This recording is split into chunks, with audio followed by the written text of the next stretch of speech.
Hi guys, welcome back to my channel Lush Foliage. In today's video we are going to be talking about another variety of philodendron. This is called as Philodendron Burle Marx Variegated. You might have seen my last video wherein I had showed you the regular form. I'll put it up on the screen. So this was the regular form of Burle Marx, but today we have the variegated one. Now, the care tips remain almost the same.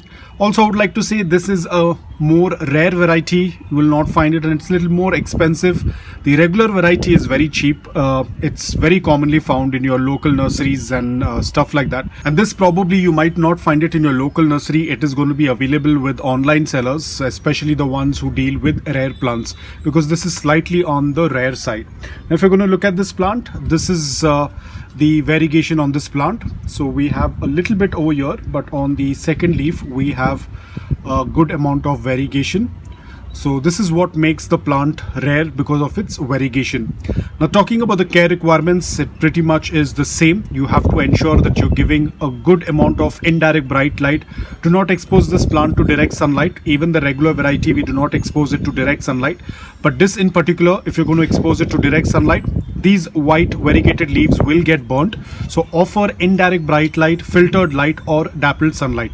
It can be grown indoor as well, but if you're growing it indoor, ensure you're keeping it closer to the windowsill, wherein there is a good amount of indirect bright light without the sun rays falling onto the leaves. Because if there is low light, then the variegation is going to be very less. This is a common rule with any variegated plant. If you want to have a good amount of variegation, there has to be a good amount of light. Only then the variegation is going to show up on your plant.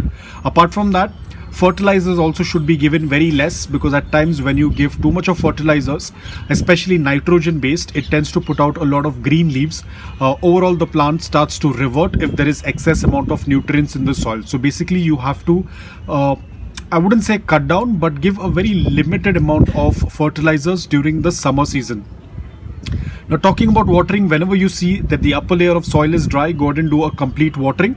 Whenever you see around 1 to 2 inches of the soil is dry, go ahead and do a complete watering until the water starts passing through the drain hole. These plants are not drought tolerant, so you have to ensure that you maintain a slight amount of moisture in the soil, but not soggy wet soil. Now, the soil mix that I've used over here is a mix of coco peat, garden soil, sand and perlite. They prefer loose, porous, well-draining soil mix, which tends to retain a slight amount of moisture and does not get compact. Philodendrons do not like to be sitting in a very compact soil. So avoid using only garden soil. You'll have to amend the garden soil either with coco peat or sand, because that is when it is going to work out really well.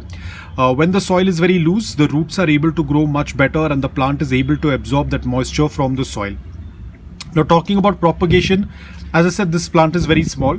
So as and when the plant starts to grow, you will get nodes on this. Every philodendron gets nodes. So you can cut the nodes and you can separate and put them into the soil, or you can either put them in leca and it will start to root. Once you start noticing the roots, if you're doing a water propagation, the moment you start noticing roots, transfer it to soil, or you can directly go to the soil. You can just put the cutting into the soil, and then after a few days you can start watering it.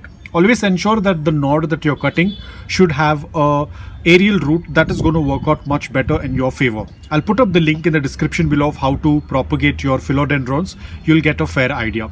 Now, talking about pest issues, usually these don't get affected with mealybugs, but they do get affected with spider mites. So always turn the leaves and check. You might see spider mites beneath the leaves, so go with any organic solution. As I've always said, try to do this at the early stage so that the infestation does not completely consume the plant. Otherwise, it's going to be very difficult for the plant and for you to get rid of them. Now, talking about temperature and humidity, these are tropical plants, but they will do quite well in average humidity as well. Temperature anywhere between 15 degrees Celsius up to 34-35 degrees Celsius is absolutely okay. If you are from a very dry environment, then ensure if you're growing it indoor, use a humidifier. If you're growing it outdoor, use a pebble tray, or you can club a lot of plants together. Do a light misting maybe once or twice during the afternoons in order to keep the place a little bit cooler. And when you tend to club all the plants together, it increases the humidity. That also tends to work out really well. Now, talking about, is this plant toxic? Yes, it belongs to the genus of philodendron. All philodendrons are toxic. The leaves are toxic, the stem is toxic. So ensure you're keeping this plant away from the reach of small children and pets, because if the leaves are ingested, it can be quite dangerous. Also, when you're doing propagation, cutting of the stem, always use gloves, especially if you have sensitive skin, because the sap can irritate the skin. So you have to be extremely careful. Apart from that, it's an absolutely beautiful plant, tends to grow really huge and is a fast growing plant. Right now it's quite small, so it's going to take a while for it to grow, but if you're going to offer it a good amount of indirect bright light, balanced watering, a good amount of humidity, you will tend to see a good amount of variegation. Light is the most important thing, as I said. So apart from that, it's a very easy to grow plant, looks absolutely beautiful. Again, the same thing back in 2020, 2021, this was very expensive. Now thankfully, because of the tissue culture and stuff and propagations, this plant is kind of becoming a little available for a lot of us at a very affordable price.